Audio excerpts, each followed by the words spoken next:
Hey everyone, today I'm going to show you how to file taxes online with Jackson Hewitt. At first open any web browser and head over to jackson.com. On the homepage click on the login option at the top right corner. Next select My JH account. After that here the login portal. Enter your username or email ID then enter your password. Next click on Sign In. Once you have logged into your account, you can choose the best service that is fitted for you, then you can begin your tax return.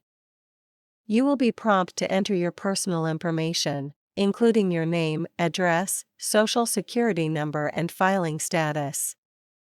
Then it is going to guide you through entering your income sources. This may include W-2s from your employer, 1990s from the other income and any other income you earned. Before filing, review your information carefully, double-check all the information you have entered. Make sure you haven't missed any deductions.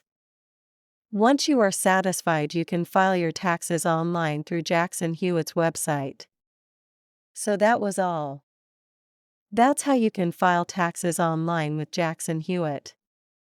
Thanks for watching.